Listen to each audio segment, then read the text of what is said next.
Welcome to M B fact. آج ہم بات کریں گے وہ کون تھی۔ دنیا کا پہلا نوبل پرائز دیا گیا 1901 میں اور دنیا کا دوسرا نوبل پرائز ملا 1903 میں مس میری کیوری کو۔ تو اس بات سے آپ اندازہ لگا لیں ہم آپ کو ایک صدی پیچھے لے جانے والے ہیں۔ یہ وہ دور تھا جس دور کے اندر بارڈر بڑے مختلف ہوا کرتے تھے۔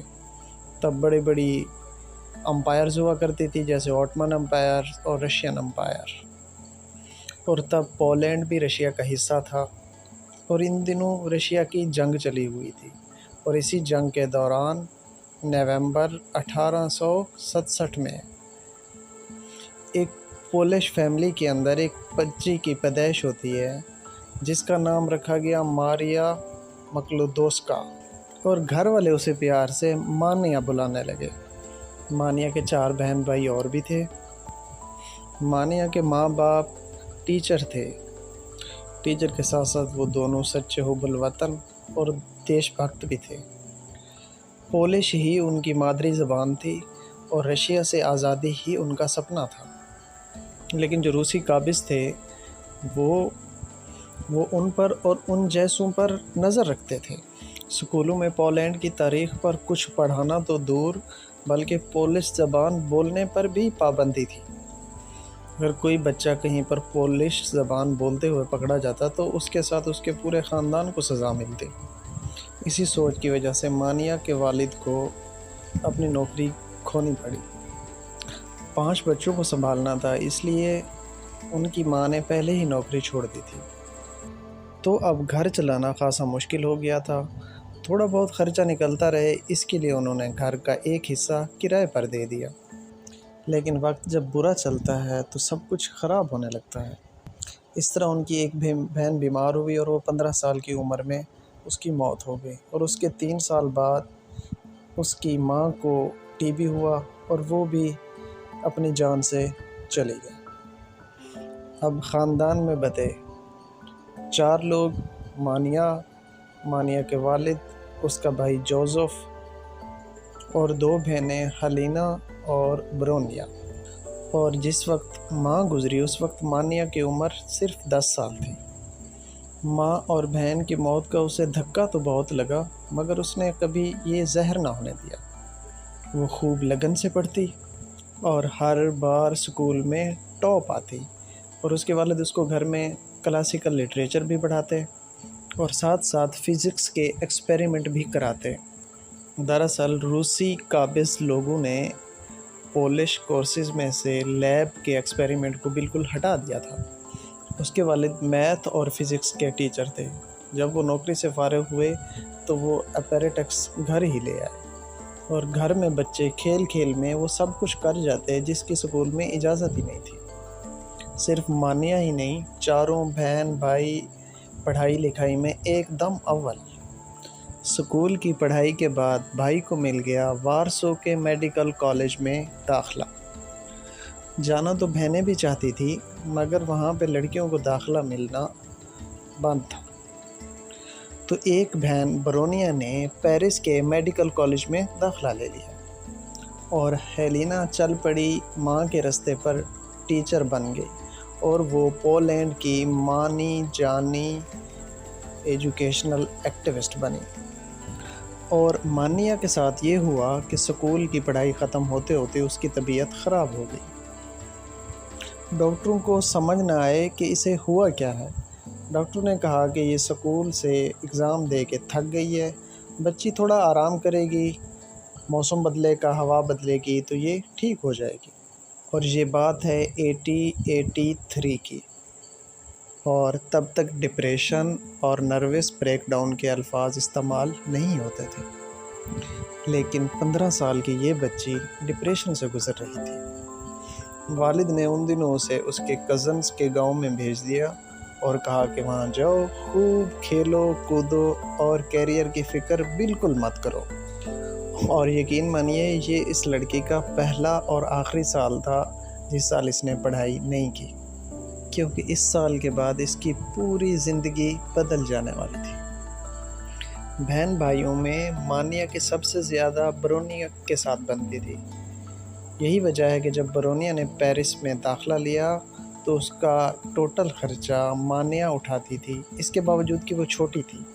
اس کے لیے وہ ٹیوشن پڑھاتی تھی اور کوشش کرتی تھی کہ امیر سے امیر بچوں کو ٹیوشن پڑھایا جائے تاکہ اس سے اچھا پیسہ آئے، لیکن ٹیوشن سے میڈیکل کالج کا خرچ کہاں پورا ہونے والا تھا۔ تو مانیہ نے گورننس کی نوکری کر لی اور وارسو سے تقریباً 150 کلومیٹر دور مانیہ ایک امیر گھرانے میں نوکری کرنے لگی۔ وہاں وہ ان کے بچوں کو بھی پڑھاتی اور فارغ ٹائم میں غریب بچوں کو پڑھاتی اور انہیں مفت تعلیم دیتی۔ مانیہ نے اپنی بہن سے وعدہ کیا تھا کہ ابھی تم خرچے کی فکر کیے بغیر اپنی پڑھائی مکمل کرو، مگر جب تم ڈاکٹر بن جاؤ تو تب میری پڑھائی کا خرچہ تم اٹھانا۔ مگر جب تک بہن کی پڑھائی پوری ہوتی تو مانیہ بھی تو پڑھائی لکھائی کے بغیر نہیں رہ سکتی تھی۔ تو مانیہ نے فلوٹین یونیورسٹی میں داخلہ لیا۔ یہ صرف نام کی یونیورسٹی تھی اور انڈر کور یہ ایک گروپ تھا جو روسی سرکار کی نظروں سے بچ کر چھپ کر آپس میں ملتا تھا۔ اس میں پولش بچے ہوتے تھے اور وہ یہاں پہ وہ سب کچھ پڑھتے تھے جو روسی سرکار انہیں روکتی تھی، لیکن پرمیشن تو اس بات کی بھی نہیں تھی کہ بچوں کو مفت پڑھایا جائے، لیکن وہ ایسا کرتی تھی۔ جن کے ہاں نوکری کرتی تھی وہاں ان کی فیکٹری کے ایک کیمیکل والے سے وہ کیمسٹری پڑھتی تھی۔ اجازت تو اس بات کی بھی نہیں تھی۔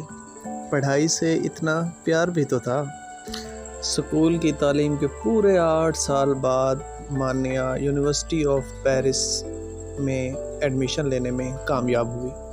آج کل تو بچوں کا 1 سال سکول کا ضائع ہو جائے تو وہ پریشان ہو جاتے ہیں کہ کیریئر ختم ہو گیا، زندگی ختم ہو گئی، لیکن مانیہ نے پورے 8 سال کا انتظار کیا۔ تب قانون بھی مختلف تھے، تو مانیہ کو سیدھی ماسٹر کلاس میں ایڈمیشن مل گیا اور اب انہیں آہستہ آہستہ اب سمجھ آنے لگ گیا تھا کہ اصلی جنگ تو اب شروع ہوئی ہے، کیونکہ ایڈمیشن تو مل گیا تھا لیکن لیب ورک کبھی کیا ہی نہیں تھا۔ پاپا گھر پہ فزکس کا کروا دیتے تھے لیکن کیمسٹری کا تو بالکل ہی پتہ نہیں تھا۔ ان کا ایک کزن تھا، وہ انڈسٹریل میوزیم میں کام کرتا تھا۔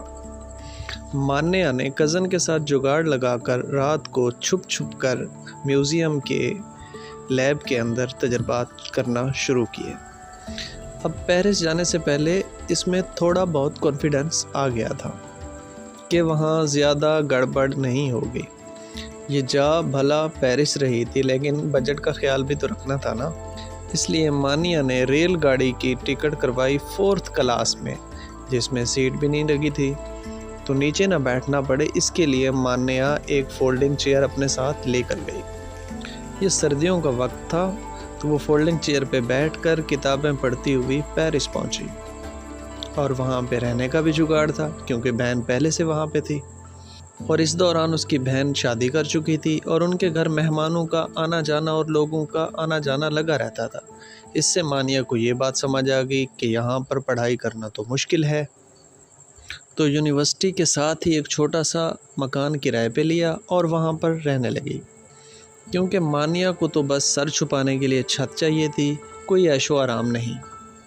سردیوں میں تو اتنا کمرہ ٹھنڈا ہو جاتا تھا کہ اس کے پاس جتنے بھی سویٹر تھے وہ ایک کے اوپر ایک چڑھا لیتی تھی، اور رات کو نل میں پانی بھی جم جاتا تھا۔ یہاں پہ زندگی گزارنا مشکل تھا، لیکن مانیہ کو پہلی بار آزادی کا احساس ہو رہا تھا۔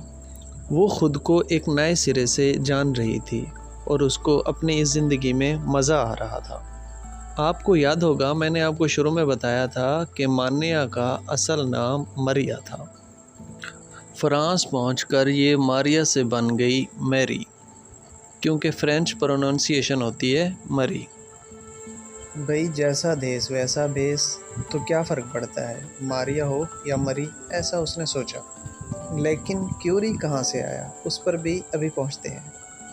پیرس پہنچ کر جیسے ہی کلاسز شروع ہوئی تو میری کو اس کا ڈر سچ ہوتا ہوا دکھائی دیا۔